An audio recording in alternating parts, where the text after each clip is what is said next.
Welcome to the Feed Your Soul with Kim podcast. I'm Kim McLaughlin, your host. Today we are talking about food freedom through emotions. We had a 5-part anti-diet revolution challenge where this episode is part 3, and we talk about emotions. It can be really difficult to determine your emotions connected to your eating, and we talk about all things having to do with emotions and overeating. You'll find 6 ways to notice your feelings.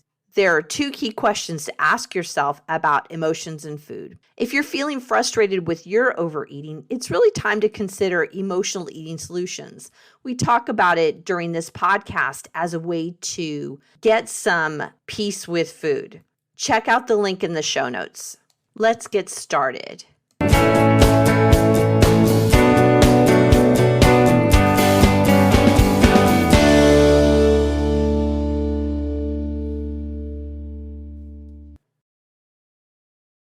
Welcome, everybody. Today is the Anti-Diet Revolution Challenge, and today is day 3. And I'm excited because we have gone through a lot of things in this group, in this program over the last 2 days. And I'm just making sure I'm live here on Facebook. It looks like everything is good.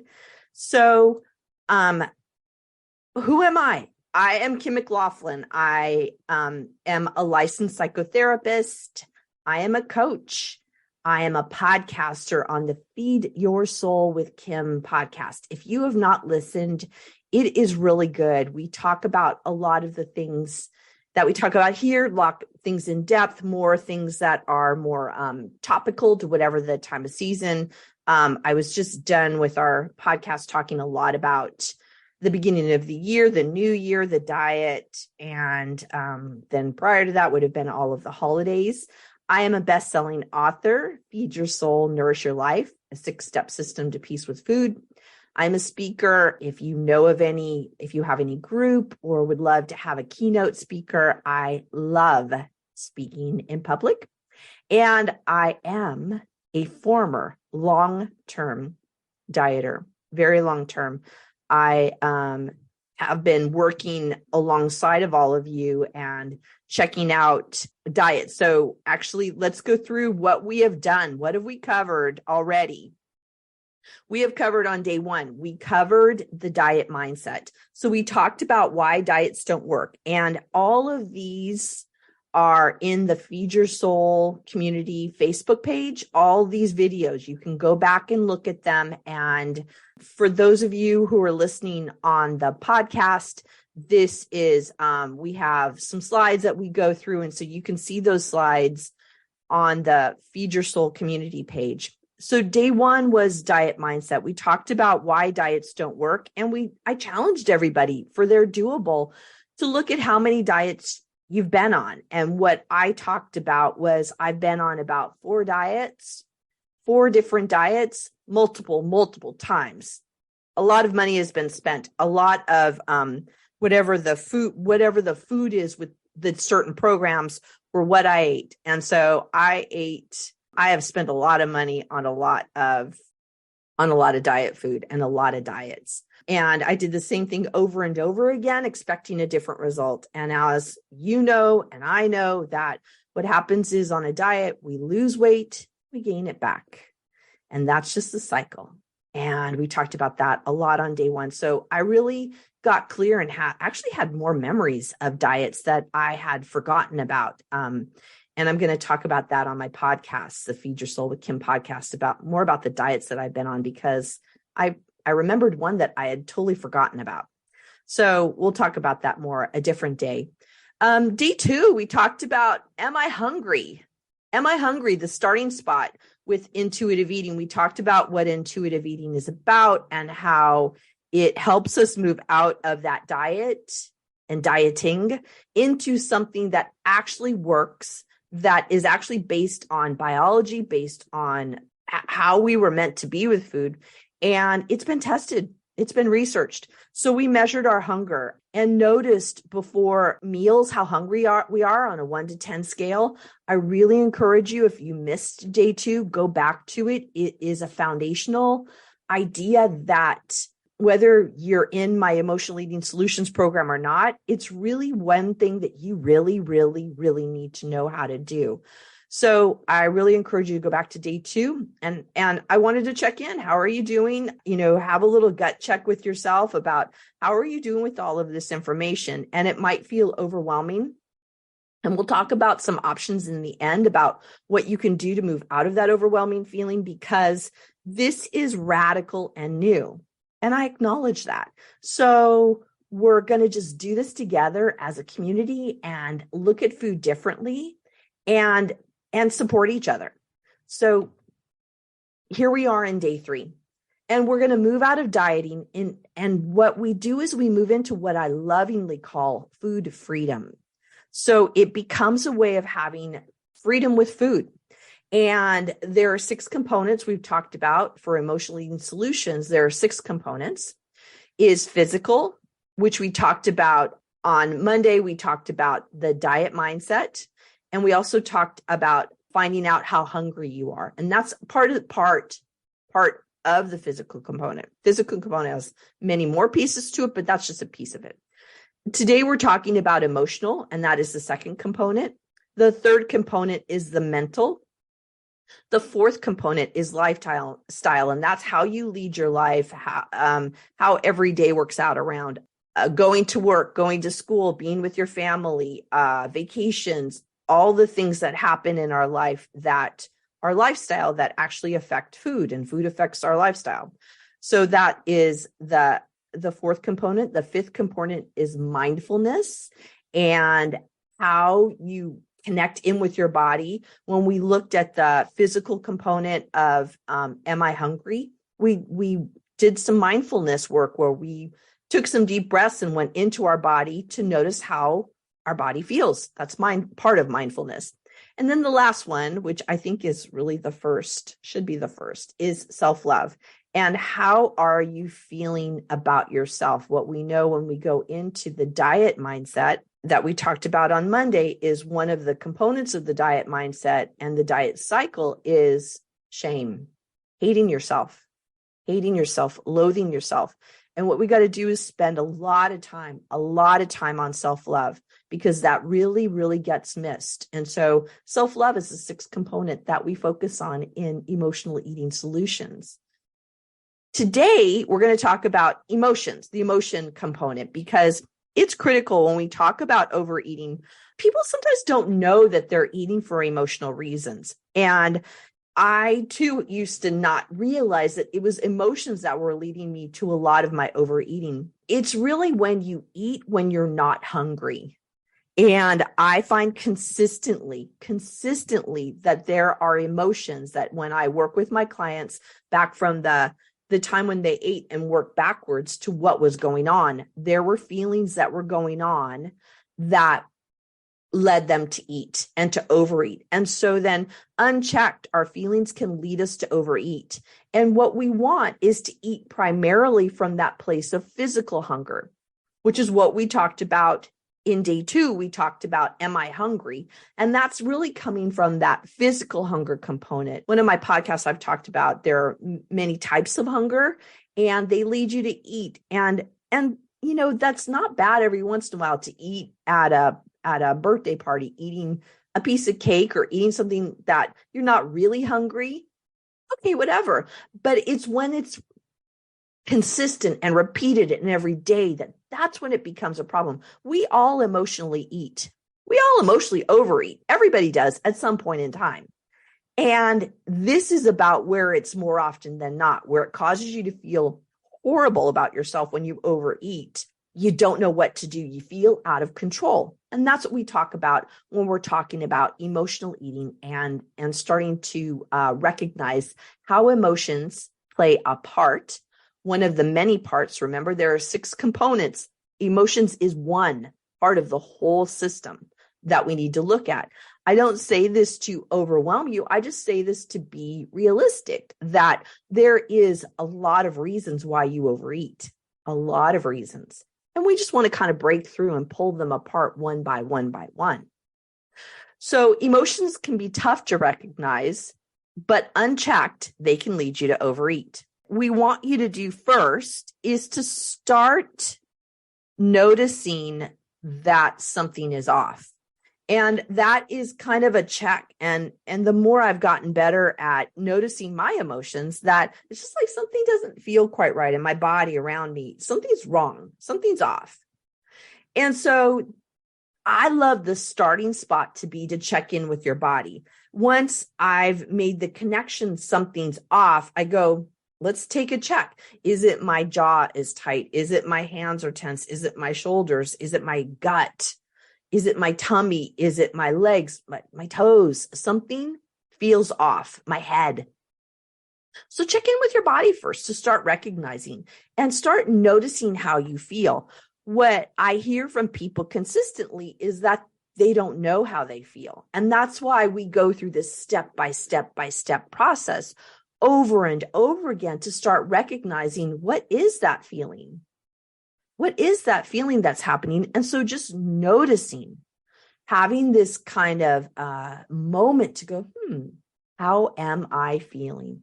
How am I feeling?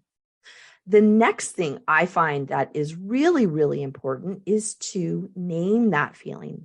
There are hundreds of words in the English language, at least, for feelings, hundreds of them. I've seen huge lists of them. When I start with people on how to identify feelings, I like to go to a basic list, because often a lot of offshoot words can fit into some of these words right here. Sad. Am I feeling sad? Mad, happy, anxious, bored, and lonely. Sad, mad, happy, anxious, bored, lonely. Those are just some of the basic feelings that I find lead us to overeat. And within each of those words, there are a lot of other words you could use, but those are some basics. I find a lot of the time, if you're noticing eating in the evening, overeating in the evening, it often has something to do with being bored or being lonely. Two really key words, or stress. Stress is not a feeling so much as is a conglomeration of feeling, but just like a lot of feelings all at once. Those seem to really lead to nighttime eating, nighttime after work eating. And so I want to say that because you're in good company if that happens to you, because that happens to a lot of us. I remember that being really a part of my story, is coming home from work and laying on the couch watching television and overeating, and just really not being in touch with my body, my emotions, my hunger at all. Then we look at what am I feeling, and what is this feeling needing from me? Like, what is this feeling trying to tell me? What does it want? I was working with somebody the other day, and we talked about the bored feeling bored in the evening. And it's like, well, so what is it you might need to move off of feeling bored? And that might mean I need to, or I'd like to read a book, or I'd like to take a walk, or I'd like to call a friend, or go out to dinner with a friend. There might be something that you need if you're having that feeling. And so that feeling, once you check in with your body, notice how you're feeling, name the feeling, then that feeling can lead you to some kind of ability to know what to do, or to have some idea of some categories. I like to work with people in my Emotional Eating Solutions group, and we talk about having a wellness plan so that you're well prepared. If that bored feeling shows up, these are the things I generally do that work. And so then you have an action plan of how to engage with that feeling in a way that's productive, because the feeling is trying to tell you something. Then the last thing is do something to help with that feeling. What is it you need to do to help with that feeling? And that's very personal, and something everybody should figure out to have this idea. We do that with kids, when they're feeling over. I remember with my daughter when she was little, when she had that kind of anxious and overwhelmed feeling, I generally, for her wellness plan, was like, are you hungry? Because that for her was often that kind of, I'm feeling out of control feeling for her.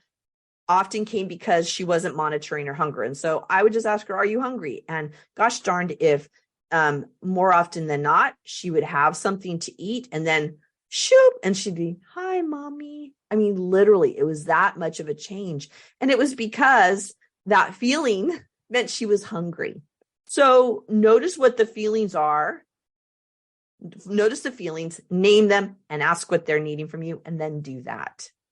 So I want that to be a doable. We have, if you've been with us the last 2 days, we have doables of something to do. I think it's good to know a strategy, a theory, an idea, and begin to get insight. But until you have a plan of action, it just sits there. You know, we've been to so many classes, we've done so many things, and it's like, yeah, I know it, but I don't do it. And this is where I think doables are good. So today, the doable is start noticing your feelings throughout the day. Do a regular check of your feelings. Remember, yesterday we talked about checking in about how hungry you are. So you could, while you're checking in with how hungry, how do I feel? You have a win-win-win, right? How hungry am I? Where's my hunger level? And how do I feel? Also, definitely check in with your feelings if you're thinking of, I want to eat, I need to eat, and feel kind of out of control, or feel like it's just kind of this massive thing I've got to eat. You know, possibly you're too hungry, and possibly there's some feelings that are going on. So do that regular check-in of your feelings throughout the day and give them a name. Name them.